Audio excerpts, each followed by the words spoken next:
नसीम भाई या जितने लोग हैं आसिफ भाई, मिर्जा साहब, शायर इंतखाब उस्ताद शोरा पिछले 20 साल से मेरी नज़रों के सामने घूमते हुए वो सारे चेहरे, मुद्दत के बाद मैं आपके दरमियान खिताब कर रहा हूँ।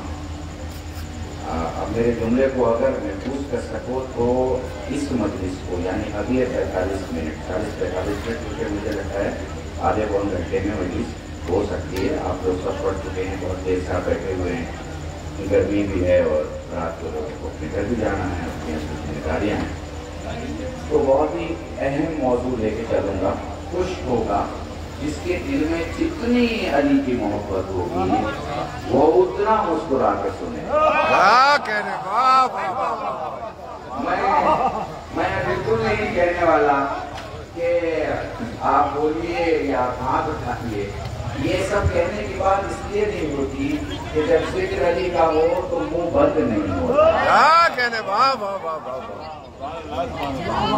ये कोई हम या नसीम भाई अपने ही मौला का तस्वीर करते हैं, कोई आप भी तो मौला है, हमारे मौला है, तुम्हें आपके मौला। और अब साथ चलिएगा, लेकिन एक चीज देख रहा था कब आया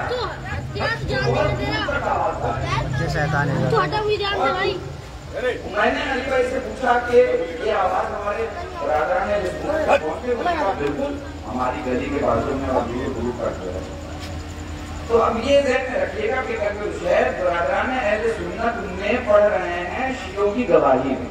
क्या कह रहे हैं? वाह वाह वाह वाह वाह, वकालत कर रहा हूँ मैं, वकालत कर रहा हूँ। अब समझते रहना कि मैं कब कहाँ क्या पढ़ रहा हूँ, क्या कह रहा हूँ, ठीक है। अब ऐसी बात है, मौजूद कुछ रखना पड़ेगा। तो जो मौजूद में रखा बहुत खुश है, बेपनाह खुश मौजूद है, आपके भी काम आएगा, मेरी भी काम आएगा। सैयद सज्जाद और अदादानी, ठीक है, बिल्कुल।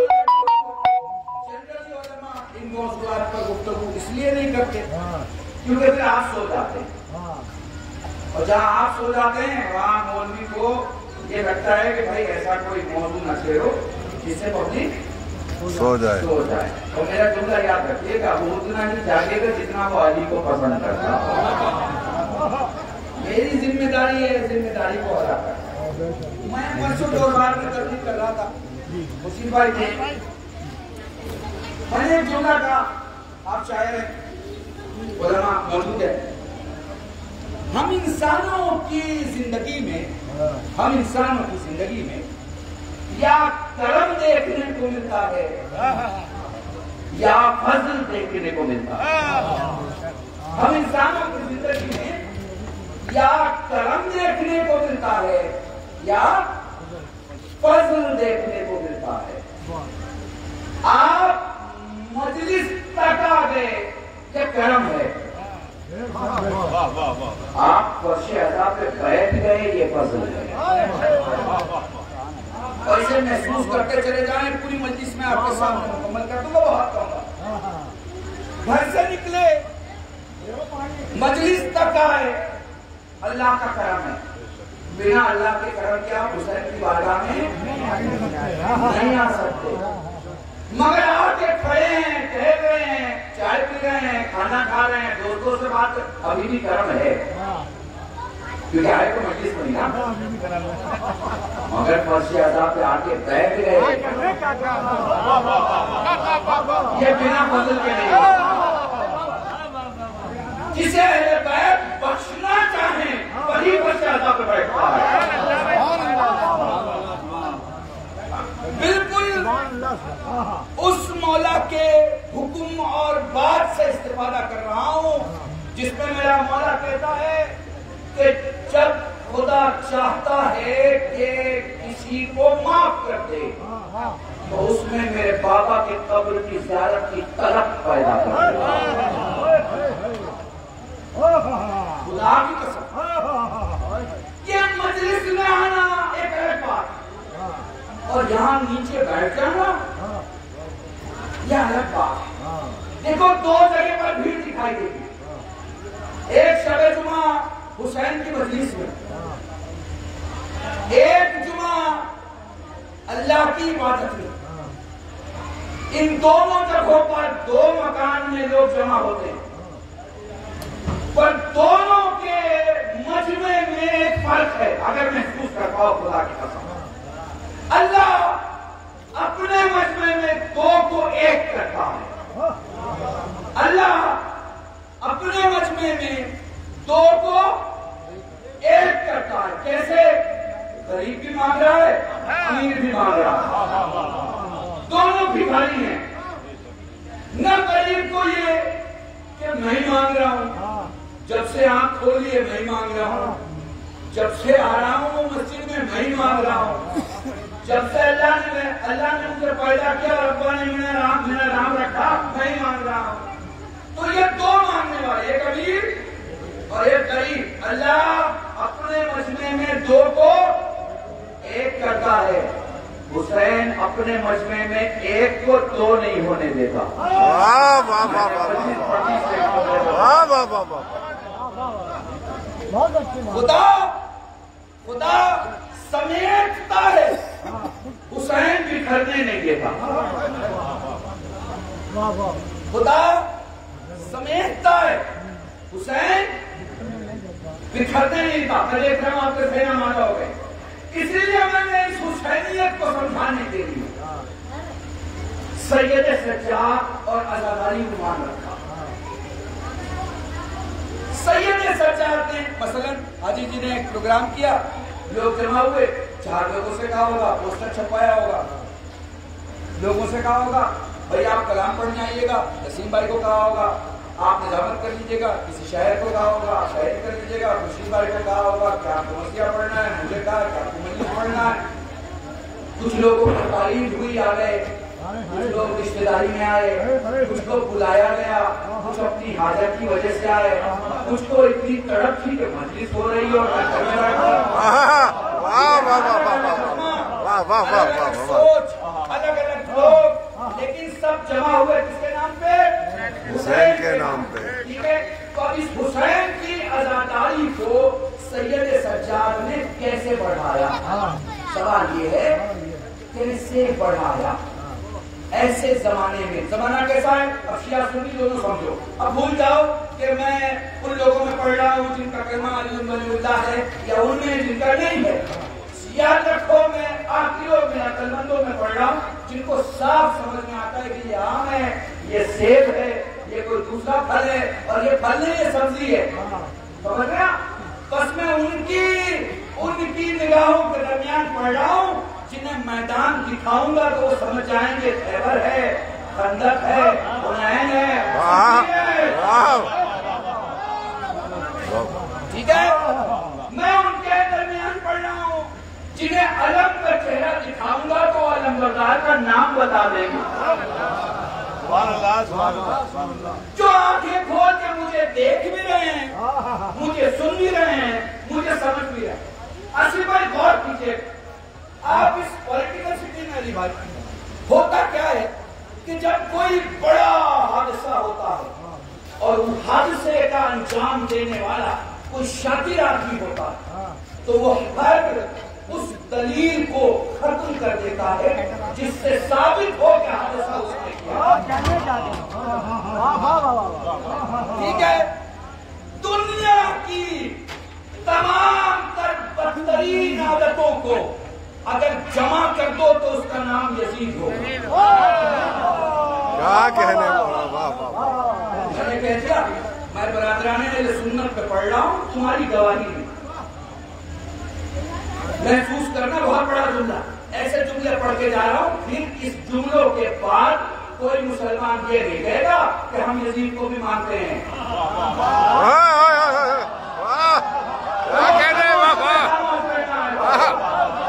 मगर वो पढ़ के जा रहा हूँ जिसके बाद मुसलमान का बच्चा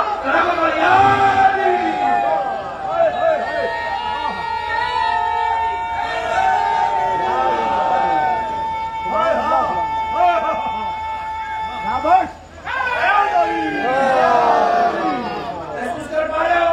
दुनिया में बदतरीन गुनाहों का अगर उसे नाम दिया जाए तो नाम होगा यजीद।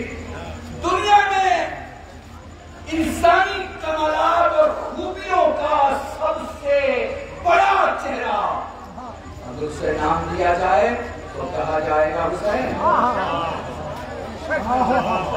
खुदा की कसम, मैं तुम्हारे दरमियान कोई आयत नहीं पढ़ रहा, मैं तुम्हारे दरमियान कोई हदीस नहीं पढ़ रहा, मैं तुम्हारी अक्लों से गुफ्तगू कर रहा हूं।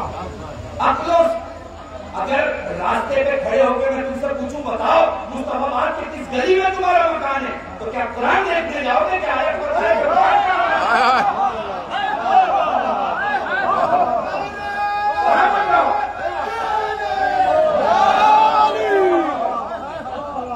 मैं तुमसे पूछूं, बताओ मुस्तफाबाद की किस गली में तुम्हारा मकान है, तो क्या सही बुखारी देखने जाओगे? क्या कहने? किसी हदीस से साबित कर दूं मकान कहाँ है? और मैं तुमसे पूछूं कि इस शहर में तुम्हारा अब्बा कहाँ रहता है, तो क्या अब्बा को साबित करने के लिए रिवायत देखने जाओगे?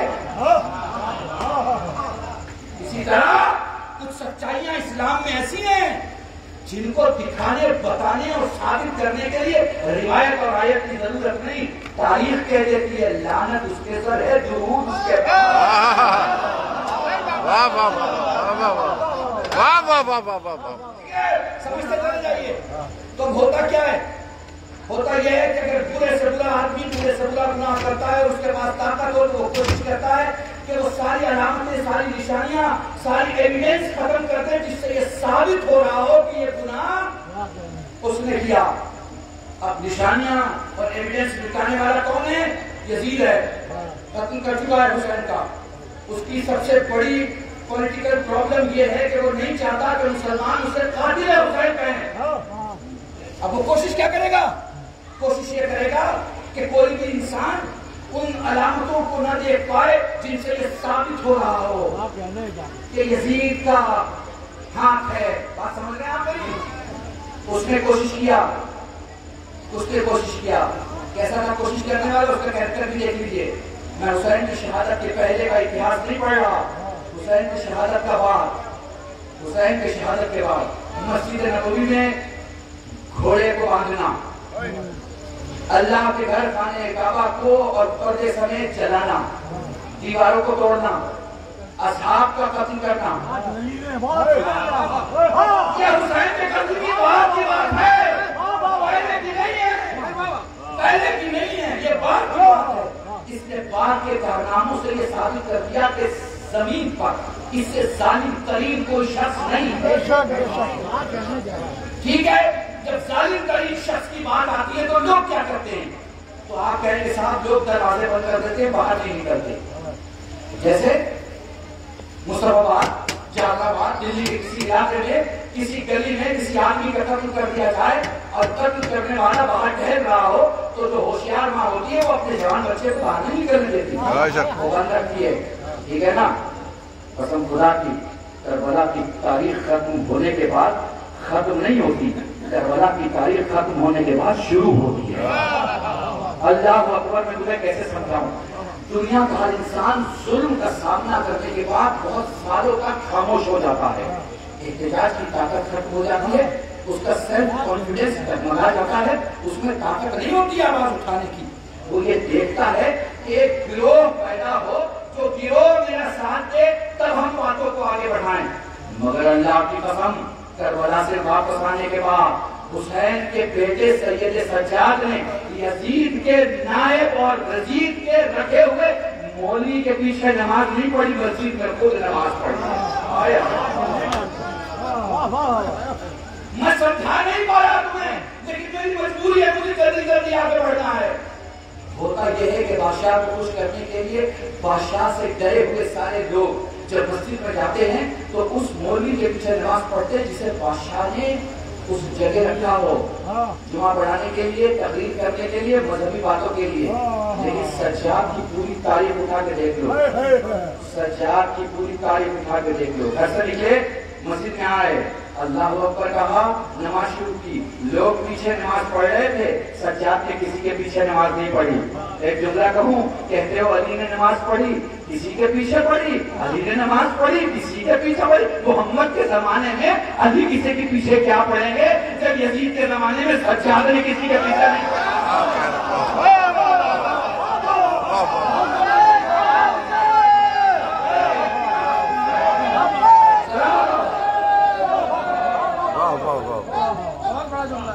जो कह रहा हूं इसे लिख लेना, तारीख है तारीख। कदर शहर तुम्हें बता रहा है जब गदीर के ऐलान के बाद, गदीर के 1.25 लाख के मजमे में, 1.25 लाख के मजमे में जिसे घोषित कर दिया गया हो कि मीरा वली है, और घोषित कोई नायब नहीं कर रहा हो, खुद रसूल कर रहा हो। मंतुन तो मौला हो, मौला जिसका मैं मौला उसके, ये मोहम्मद ने कहा था ना, तो जो माने वो मुसलमान, जो ना माने मुनाफिक।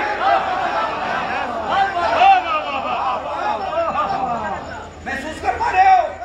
तो ऐलान हो गया। ऐलान के बाद अब कोई कह रहा है कि साहब नहीं जी आपका नंबर नहीं है। ऐसे दौर में भी अली ने नमाज पढ़ी है, लोगों ने अली के पीछे पढ़ी है। कोई कह दे कि नहीं जी फला किताब में ये लिखा है और फला रिवायत में लिखा, तो मैं कहूँगा ये रिवायत के साथ साथ अगल को भी तो देख लो। हाँ, अली के बाद हुसैन का जमाना, हुसैन के बाद सज्जाद का जमाना। मुझे एक बार दिखा दो दरबार से लेके मदीने का, जहाँ हुसैन के अली बेटे हुसैन के अली बेटे ने मस्जिद के मौलवी से लेके हाकिम के खादिम तक किसी की इत्तेबा की हो, किसी की। सुनिए, इकोनॉमी खत्म हो जाती है। जब इकोनॉमी खत्म हो जाती है तो अब लेने वालों में होते हैं, देने वालों में नहीं होते। जब इकोनॉमी खत्म हो जाती है, बहुत बड़ा प्रोग्राम हो रहा है, मजमा हो रहा है भाई, लोग आ गए, सबको पानी मिल रहा, सबको खाने मिल रहा, सबको दस्तरखान बिछा हुआ है, लोग सैराब हो रहे हैं। ये दलील है कि कहीं से सप्लाई जारी है, ये दलील है कि जेब में पैसा है, ये दलील है कि कौन गरीब नहीं हुई है, ये दलील है कि लोग हुसैन के नाम पर लुटाते हैं, ये दलील है कि लोगों के पास है, बात समझ में आ रही है ना? ये दलील है। तो सज्जाद के बाद को खत्म कर दिया गया, प्रॉपर्टीज को ले लिया गया, मुश्किलात सामने हैं। इकोनॉमी का कोई बहुत बड़ा साधक मुझे तारीख में नहीं दिख रहा। खामोश है मेरा मौला, पानी देखे तो रोए, खाना देखे तो रोए, बिस्तर देखे तो रोए, लोगों को देखे तो रोए, सबिहा को देखे तो रोए, गोश्त को देखे तो रोए, कसाबों की दुकानों को देखे तो रोए, ठीक है ना, रास्तों को देखे तो रोए, ठीक है, गुलशन को देखे तो रोए, बाग को देखे तो रोए, दरख्तों को देखे तो रोए। 40 मकामात पर सज्जाद बस रो रहे। तो फिर इकोनॉमी का जो मामला हो सकता है वो नहीं है। तो जब इकोनॉमी का मामला वो नहीं होता तो लोग लेने वालों में होते हैं, देने वालों में नहीं होते। मगर चाहने वाला दरवाजे पे कहता है मौला भूखा हूँ, परेशान हाल हूँ, बच्चे ज्यादा है, मौला कर्ज ज्यादा है, मौला हैरानी ज्यादा है। मौला गए मस्जिद में नमाज पढ़ी, वापस पढ़ते तो कह रहा है मौला आपके अलावा कोई सहारा नहीं है, मौला मेरा क्या होगा, मौला घर पे वादा कर जाऊँ, क्या दामन उठा, उसने दामन उठाया, नीचे झुके, एक मुश्त खाद उठाई, उसकी गोद में डाली, एक जन करामत की और कहा देख क्या है, उसने कहा मेरा मौला धीरे दवा याद है, तेरे लिए नहीं तेरी नस्ल के लिए काफी है।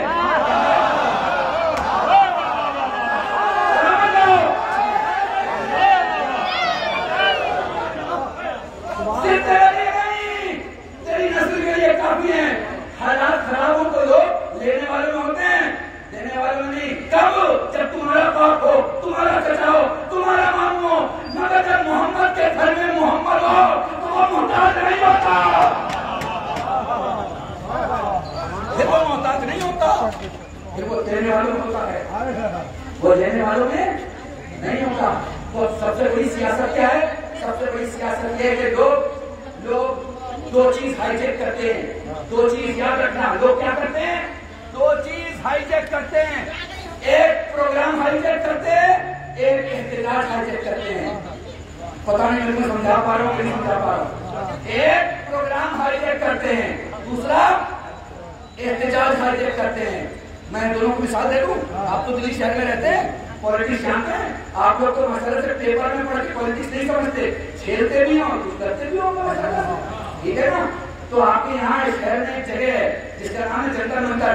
जब आप वहां जाइएगा तो वहां नाराज लोग बैठे होते हैं, बहुत शॉर्ट में समझाऊं, नाराज लोग, हुकूमत से नाराज, अपने काम से नाराज, हालात से नाराज, हैसियत से नाराज, अपनी नाकामी से नाराज। ये नाराज लोग जंतर मंतर पे जमा होते हैं। तो होता क्या है, कभी कभी ऐसा भी होता है जिसके खिलाफ बैठे वही आ जाता है फोटो खिंचाने के लिए।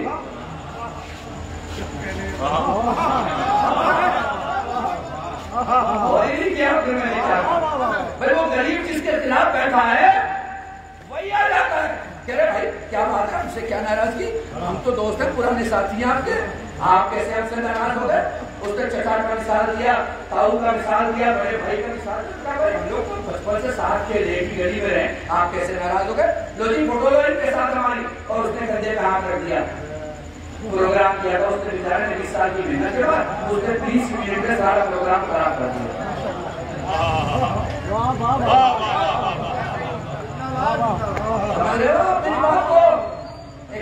में करबला से बड़ा वाकया तारीख सोच नहीं सकती थी, इसके बचाने की जिम्मेदारी उस शख्स के कंधे पर थी जिसके गले का जख्म ठीक नहीं हुआ। मैं क्या कह रहा हूं तुम्हारे सामने, और मजमा नहीं था कोई, एक बेटा बाकर, एक बाप सैयद सच्चा, एक बेटा बाकर और एक बाप सैयद सच्चा। बचाना है, किसको बचाना है, करबला को। करबला की बचानी है, करबला की बचानी है क्योंकि आशूरे को नाफिज करना है। देखिए आशूरे को नाफिज करके क्या होगा, दुरूद पढ़ने वाले तो बहुत हैं, लानत भेजने वाले जमा हो जाएंगे। मैंने बहुत बड़ा तुम एक बात बताओ, और मुसलमानों से पूछना चाहता हूं, तुम मुझे बताओ, तुम अगर हाबील को चाहते हो तो हाबील से नफरत तो करते हो ना, वाह वाह, करते हो ना। अगर हाबील को चाहते हो तो हाबील से नफरत करते हो ना, अगर मूसा को चाहते हो तो फिरौन से नफरत करते हो ना, अगर इब्राहिम को चाहते हो तो नमरूद से नफरत करते हो ना। यही तो शियत है, हुसैन को चाहना आदि शियत है, यजीद को लानत पूरी शियत है।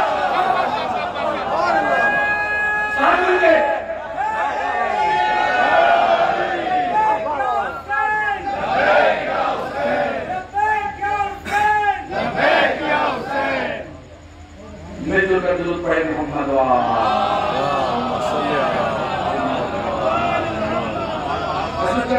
बहुत जल्दी जल्दी जा रहा हूँ, मैं जल्दी जल्दी कर रहा हूँ ताकि वक्त नहीं है और मुझे मसाइल भी पड़ जाए। मुझे पता है लोग दूर तक मत बैठे, खुदा की कसम तुम्हारी गवाही में अपने मुसलमान भाइयों से बात कर रहा हूँ। सोचना ऐसा क्या मुसलमान चलेगा जो हाबील को भी माने और काबिल को भी माने? ऐसा मुसलमान चलेगा जो मूसा से भी प्यार करे और फिरौन से भी प्यार करे? ऐसा मुसलमान चलेगा जो इब्राहिम को भी अलैहिस्सलाम करे और उधर जब मौका मिल जाए तो नमरूद की तरफ भी हो लिया करे? चलेगा? यही तो समझा रहे हैं भैया। मोहम्मद को मान रहे हो तो फिर उन घरों को देखो जिसमें मोहम्मद नहीं जाते थे।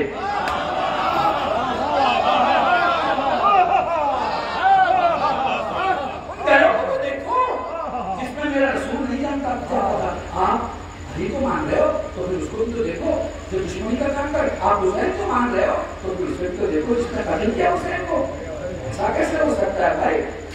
ये मौका मिला तो इमाम हुसैन को भी रो लिए, याद कर लिया और भीड़ इकट्ठा हो गई, माजला को माजला तो यजीद के बारे में भी सोच लिया। नहीं भाई सुने सुने, हुसैनी आदमी कदम से, जहन से, कल्ब से नहीं बनता, माँ की तहारत से बनता।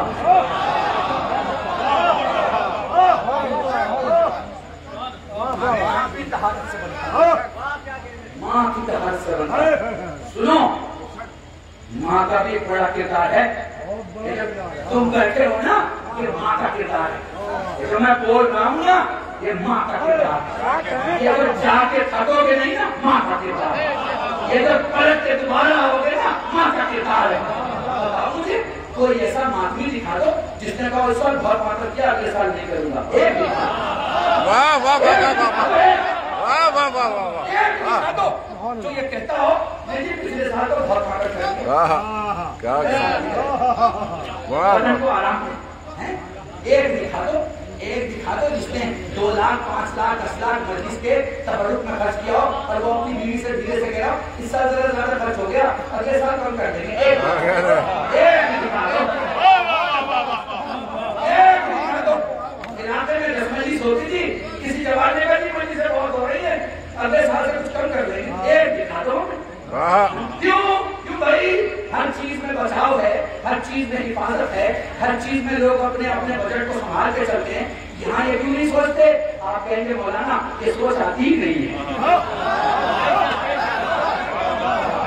तुम्हें पता है ये सोच आती क्यों नहीं है? इसलिए कि पाक माए हो तो बच्चे हुसैनी हुआ करते हैं।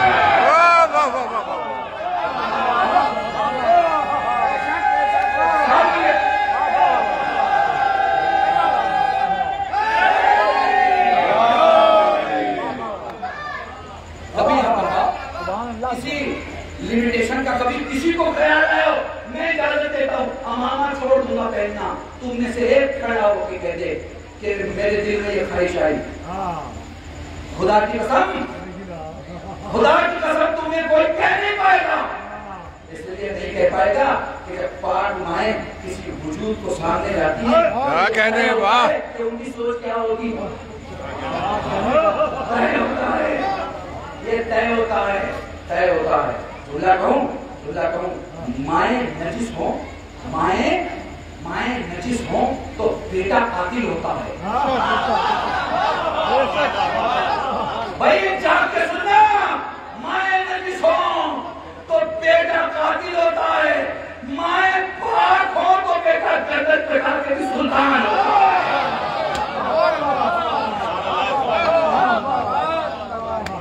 सैयदुश शुहदा। तो मेरे मुसलमान भाइयों, अहले बैत रसूल के साथ क्या हुआ? अहले बैत रसूल के साथ ये हुआ कि अहले बैत रसूल ने 2 चीजों को इंट्रोड्यूस किया। एक, हुकूमत कैसी होनी चाहिए, और आपको ये समझाया इमामत क्या है। ठीक है, लोगों ने हुकूमत छीन ली, इमामत नहीं छीन पाए।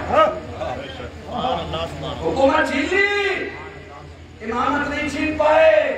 हुकूमत में नाम बदले, अजान में नाम नहीं बदला।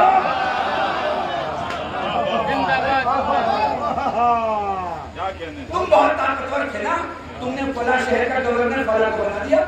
तुम बड़े ताकतवर थे ना, तुमने फला जगह का सिपाही फला को बना दिया। तुम बड़े रईस थे ना, तुमने जो चाह कर दिया। नाम बदल दो जरा, नाम बदल दो, मैदान बदल दो, मैदान का हीरो बदल दो। नहीं कर सकते। क्यों नहीं कर सकते? क्योंकि इसकी हिफाजत सैयद सज्जाद ने ना करबला को हाईटेक होने दिया, ना मकसद करबला को हाईटेक होने दिया। और फिर एक तरीका सिखाया जिसे आजादारी कहते हैं, सहर कहते हैं। बस यहीं से पलट रहा हूँ। सहर कहते हैं, मैंने देखा कि मौला मजलिस पढ़ रहे हैं। भाई सुन रहे, पूरी रिवायत सुनाता हूँ, उमूमी तौर पर रिवायत के बाद कम सुन रहे हमारे उलमा बयान करते हैं। भाई सहर कहते हैं, मैंने देखा कि मौला सुना मेरे जवानों, तुम्हें हदिया करा। मेरे मुसलमान भाइयों, देखो आजादारी की क्या अहमियत है, इसे नवाज़े रसूल के हवाले से समझा रहा हूँ। सहर कहते हैं, मैं सैयद सज्जाद के पास बैठा था, मजलिस खत्म हो गई। मैंने देखा कि उनकी बातों से हम सब रोने लगे।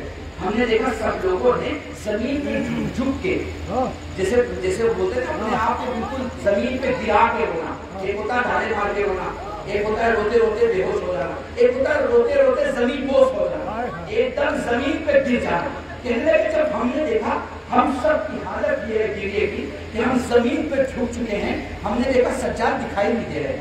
हम अपनी जगह से उठे, हमने चारों तरफ गौर से देखा तो सज्जाद वहां बैठे थे जहां हम सब अपनी चप्पलें उतारे। सुनना गौर से सुनना, जो समझाने जा रहे हो।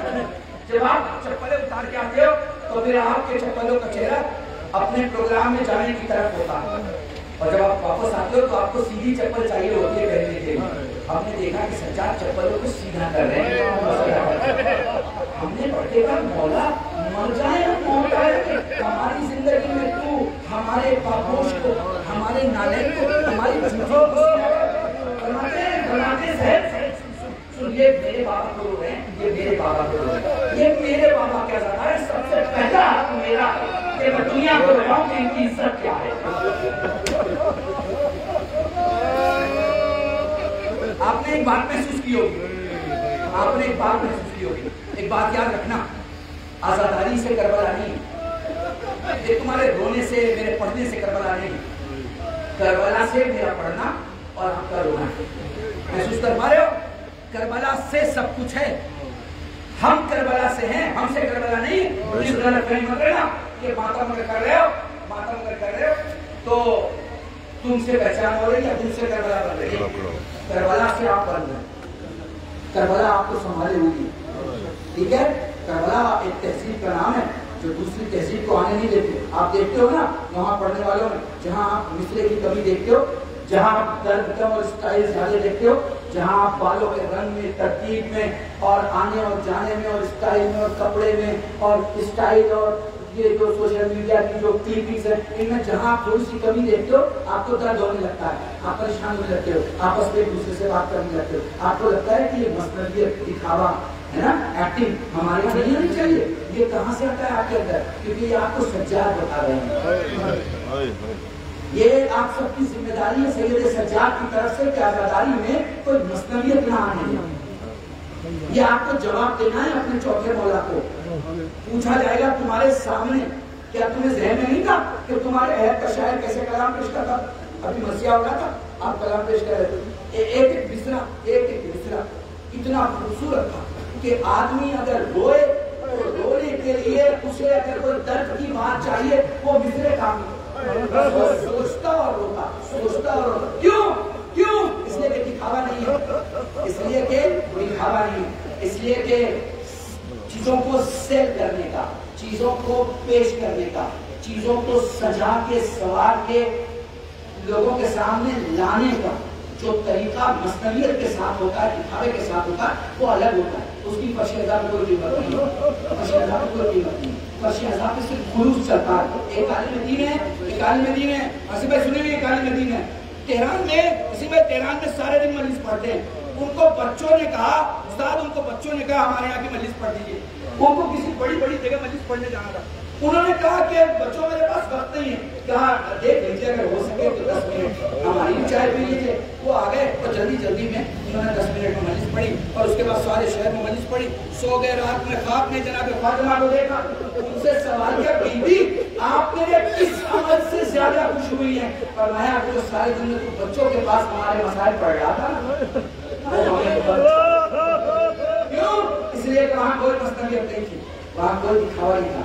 बच्चे हाथ जोड़ के कहते वाले थे मौलाना साहब पढ़ दीजिए, और मौलाना पढ़ने वाले थे। और मौलाना जब पढ़ रहे थे तो उनको जहन में यही था कि फलाने कोने से बहुत आवाज आया और फलाने कोने से ना रहा है और फलाने कोने से ये क्या।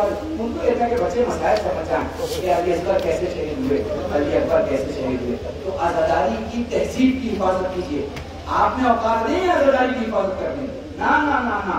आजादारी की हिफाजत करके सज्जाद चले गए, आजादारी की हिफाजत करके फाकर चले गए। आजादारी की हिफाजत करने वाला पर्दा लैब में मौजूद है। जो आजादारी की हिफाजत करता है वो खून के आंसू होता है। काहे के आंसू होता है? खून के। हम औलाद कौन से आंसू होते हैं? पानी के। क्योंकि हम सुन के रोते हैं, वो देख के रोता है। बस दूर तक माशाल्लाह सही से है, ये मजमा जमा है। फिर वापस दोहरा रहा हूँ मेरे मुसलमान भाइयों, गौर करना। आदम के बेटे हाबील को जिन्हें कत्ल कर दिया गया, अगर मानते हो तो काबिल को बुरा कहोगे कि नहीं कहोगे? मूसा को पूरी जिंदगी फिरौन ने सताया, मूसा को अगर चाहते हो तो फिरौन को बुरा कहोगे नहीं कहोगे? नमरूद को बुरा कहोगे नहीं कहोगे? इब्राहिम को जितना सताया है उसका कम से कम बदला तो ये है ना कि जब नमरूद का नाम लो तो गुस्से में, इसलिए जब भी हम फातिल हुसैन का नाम लेते तो हम गुस्से में लेते, जब भी हम यजीद का नाम लेते हम पूरी नफरत के साथ लेते। माफ कीजिएगा, हमारी जन्नत आपके हिस्से में नहीं है, जहरा के हिस्से में। इसलिए हम वो जिंदगी जिएंगे जो फातिमा हमसे चाहती है। मैंने परसों ये जुमला कहा, मैं ये नहीं कहता कि तुम सब जन्नत में इसलिए चले जाओगे कि तुम्हारी नेकियां बहुत अच्छी हैं, दुनिया में कोई तुमसे ज्यादा नेकी नहीं। मैं ये कहता हूँ क्योंकि तुम हुसैन को रोते हो, जो कि फातिमा ने अपने बेटे को देने वालों की जिम्मेदारी ली। मैं उस जिम्मेदारी के बलबूते कहता हूँ तुम जरूर जन्नत में जाओ।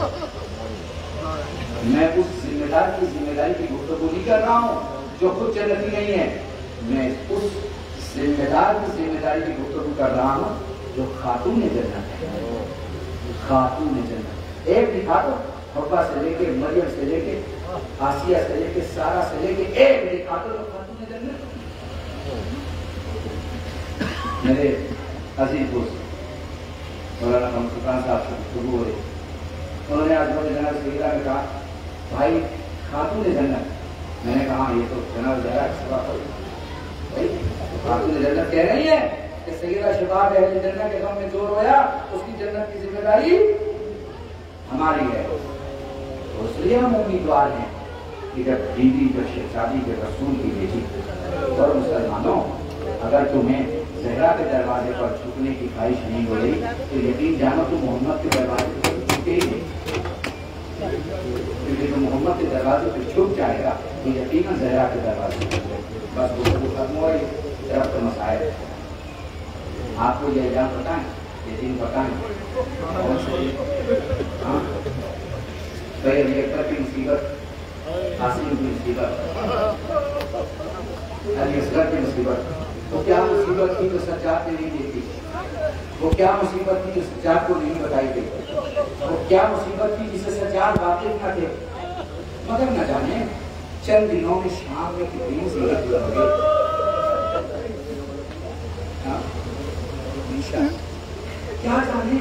क्या जाने कौन सी मुसीबत होगी कि जब किसी साहिब ने सवाल किया मौला सबसे ज्यादा कहाँ मुसीबत होगी?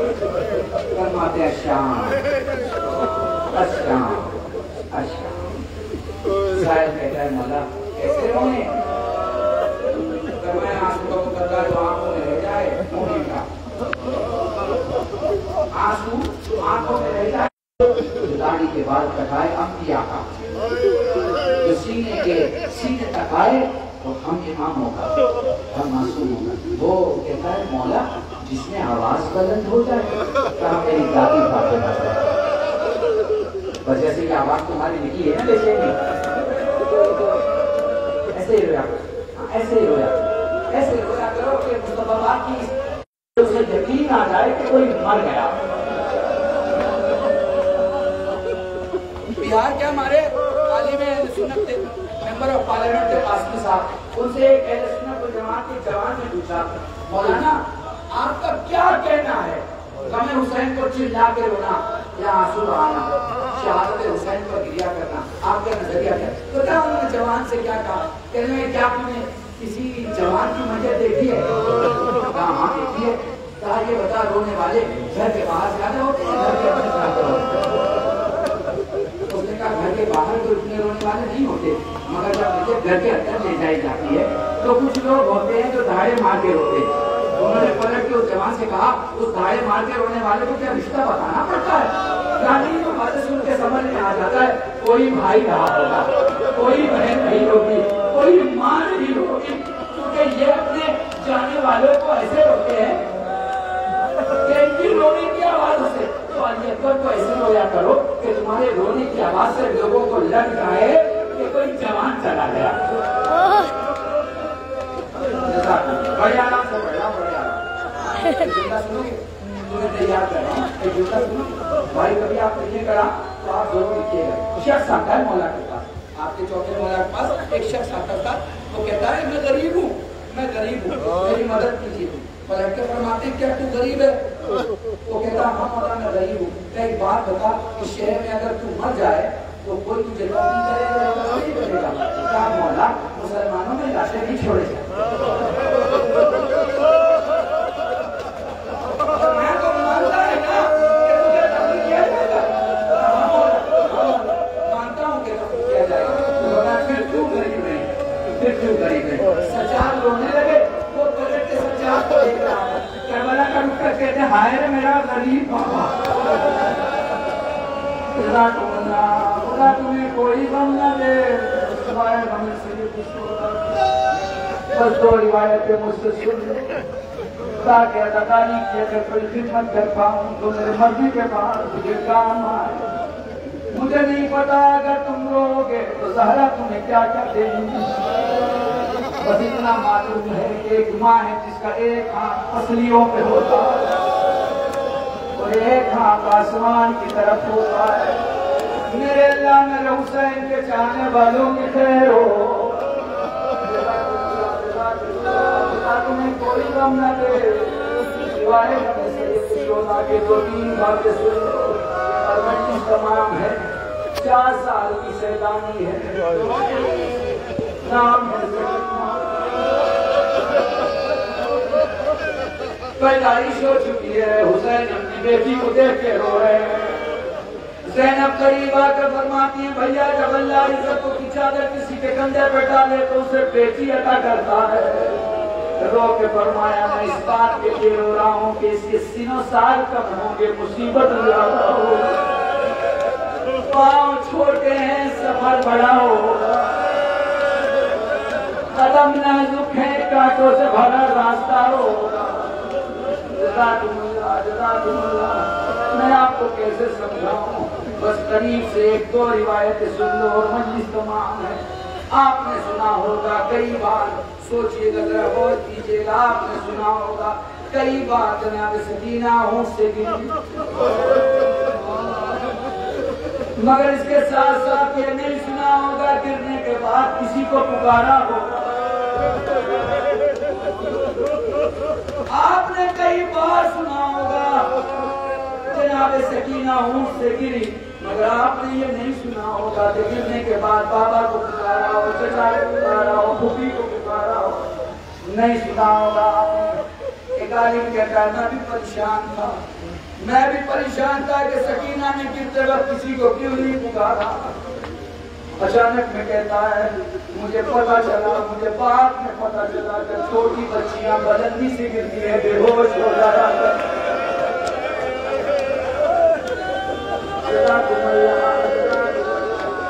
जब कोई बेहोश हो जाए, जब कोई बेहोश हो जाए तो फिर वो किसी को पुकारने की हालत में नहीं रहता। मैं तुम्हें कैसे समझाऊं, वो सकीना है लो खूब आ गया, लो सैतानी 8 घंटे तक खड़ी रही। अरे जिनके दरवाजे पर मलाए खड़े हुआ करते वो यजीद और यजीद वालों दरबार में खड़ी।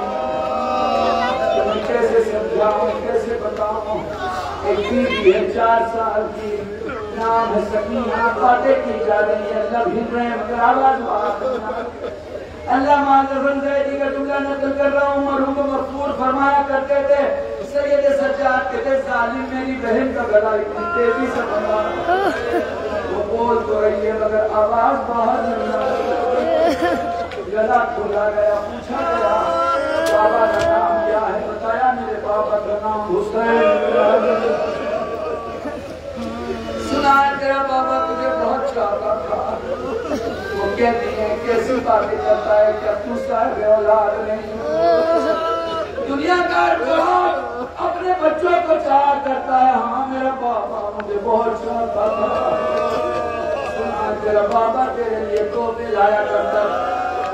कुछ उलमा कहते हैं कश्त कला सामने लाया गया, कश्त कला सामने लाया गया, कपड़े को हटाया गया। कुछ कहते हैं सकीना ने पहचाना बाबा का सर है, कुछ कहते हैं बहुत देर तक सकीना के कहती रही बाबा तेरे गले की रगों को किसने काटा।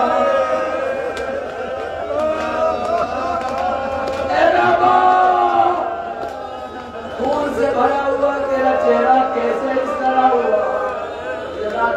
आगे बढ़ना चाह रही थी, उसके नहीं दरबार में इनका आना होगा, जहाँ खड़ी है वहीं से अपने बाबा को बुला।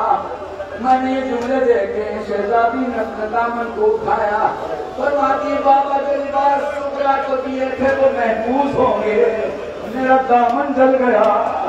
बाबा जो कुंदा सुगुंदे सुगरा को दिलाए होंगे वो महफूज होंगे, मगर बाबा जो बुंदे मुझे दिए थे वो छीन लिए गए। बाबा दरबार में तेरी बेटी का इम्तिहान है, बाबा मेरी गोद में आ जा। बोलो कश्ते तला से सर बुलंद हुआ, बोलो सकीना की गोद में आया। मुझे नहीं पता बेटी ने क्या नोहा पड़ा, मगर एक कोहराम था। सैलानियों की जबान पे बाबू सैना की सदाएं थी। थक तो नहीं गए ना,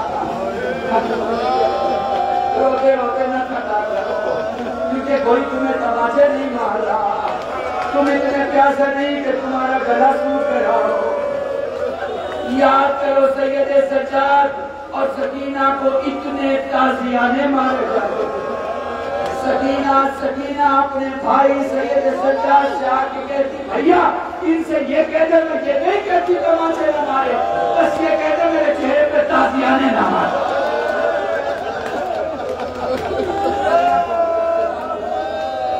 तुम्हें कोई गम लगे सिवाय तुम्हें सैयद मसाइब के और मजलिस तमाम है। करबला में सब प्यासे थे, करबला में सब बहुत प्यासे थे। करबला के प्यासों ने प्यास को मुताज्जिब किया, मगर सकीना की प्यास को रुला दिया। शायद मैं आपको समझा पाऊंगी, सोना बैठे अदब की जबान समझते हैं, यानी प्यास भी अगर रोई होगी तो वह सकीना की प्यास पे रोई होगी।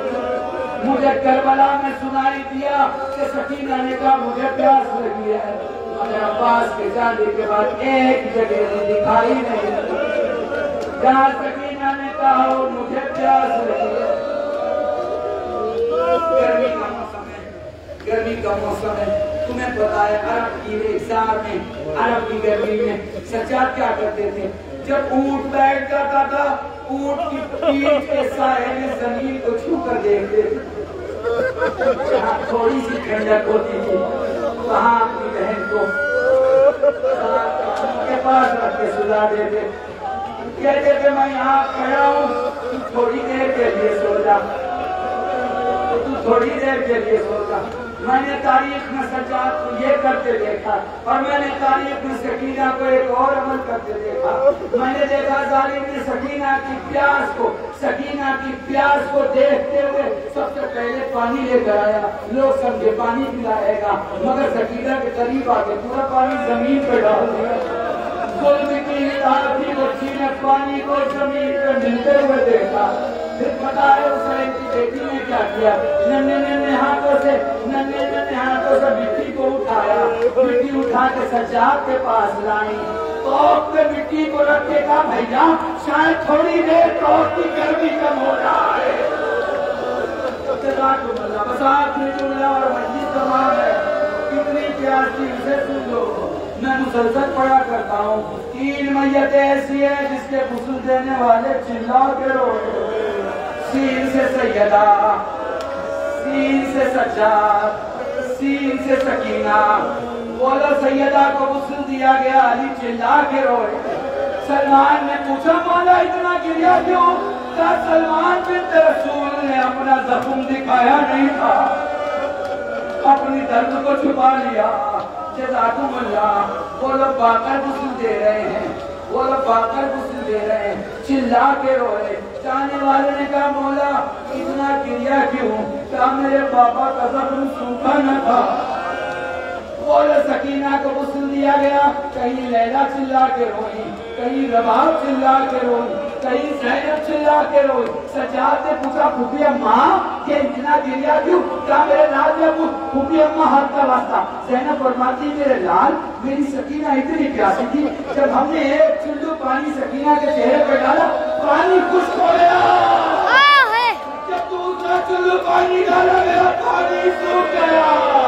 अरे तीसरा चुल्लू पानी डाला मेरा पानी सूख गया।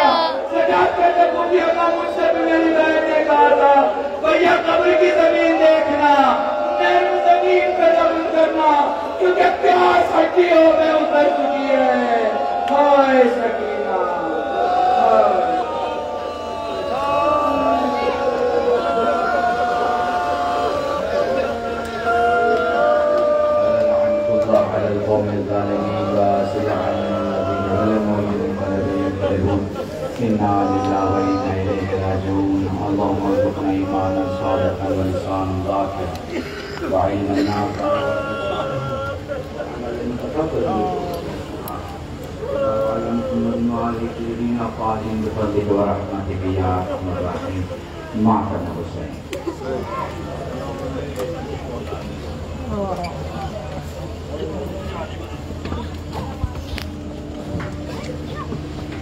तमाम आजाद